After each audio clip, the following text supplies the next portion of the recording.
మీరన్నట్టుగా అంటే ఈ సంవత్సరం కొంతమందికి బాగుంది. కొన్ని రాసుల వారికి బాలేదు. కొన్ని రాసుల వారికి బాగున్నాయి. అసలు ఇది ఏదైనా సరే టైం మీదే డిపెండ్ అయ్యి ఉంటుందంటారా? అంటే మనం ఏం చేయాలనుకున్నా మనం ఇది సాధించాలి అని అనుకుంటున్నాం. కొంతమంది ఎంత ప్రయత్నించినా సాధించలేరు. అదంతా టైం మీదేనా? ఈ రాసుల మీద డిపెండ్ అయ్యి 88% జ్యోతిష్యం కమాండ్ చేస్తుంది. 12% మన చేతుల్లో ఉంటుంది.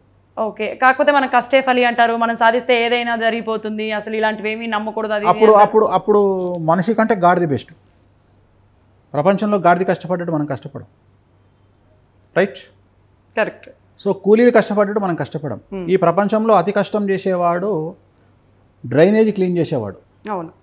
సో వాడికి రోజుకు 1,00,000 ఇచ్చిన తక్కువనే. అవును. కానీ మనం అంత ఇయ్యం. సో ఈ ప్రపంచంలో కష్టపడాల్సింది శారీరకంగా కాదు, బ్రెయిన్తో కష్టపడాలి. ఎవరైతే బ్రెయిన్తో కష్టపడతారో వాళ్ళకు డబ్బులు ఎక్కువ. ఎవరైతే గ్లామర్తో కష్టపడతారో వాళ్ళకు డబ్బులు ఎక్కువ. ఒక హీరోయిన్ గ్లామర్తో కష్టపడితే 5 కోట్లు ఇస్తారు. ఆ అమ్మాయి ఒక స్విమ్ సూట్ వేసుకుంటా అంటే ఇంకో 50 లక్షలు పెరుగుతుంది.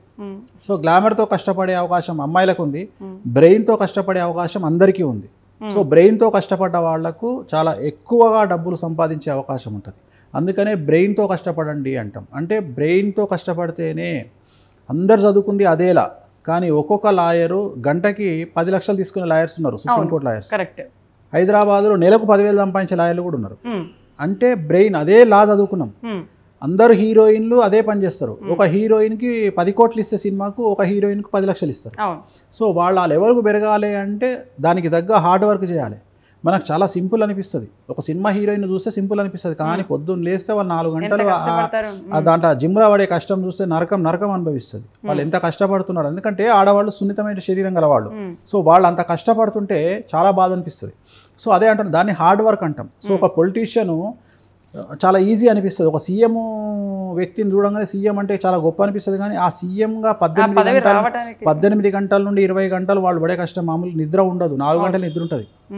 సో ఇవన్నీ చాలా కష్టం. ఎవరైతే బ్రెయిన్తో కష్టపడతారో వాళ్ళకి డబ్బులు చాలా ఎక్కువగా ఉంటాయి, వాళ్లకు డెవలప్మెంట్ అనేది చాలా ఎక్కువగా ఉంటుంది. అన్నిటికంటే ముఖ్యం, there is no development in comfortable zone. Comfortable జోన్లో ఉండే వాళ్ళు ఎవ్వరికీ జీవితంలో ముందుకు డెవలప్మెంట్ ఉండదు. కష్టపడితేనే, రిస్క్ తీసుకుంటేనే కష్టాలు, జనాలతో దొబ్బులు తింటేనే జ్యోతిష్కుడికి అచీవ్మెంటు.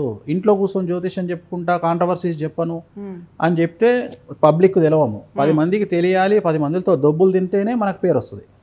సో ఈ సంవత్సరం అంటే బ్యూటీ విత్ బ్రెయిన్స్ అనేది చాలా బెస్ట్ అంటారు అయితే. ఎగ్జాక్ట్లీ. ఆడవాళ్ళు అయితే బ్యూటీ విత్ బ్రెయిన్, మగవాళ్ళు అయితే ఓన్లీ బ్రెయిన్. ఎందుకంటే ఈ బ్రెయిన్తో డబ్బు సంపాదిస్తే ఆటోమేటిక్గా బ్యూటీ వస్తుందిగా. అంతే కదా. ఇప్పుడు ఒక రాజు కావాలంటే రాజ్యాన్ని సంపాదించుకోవాలి, అలాగే ఒక రాణి కావాలంటే రాజు ఉంటే చాలు.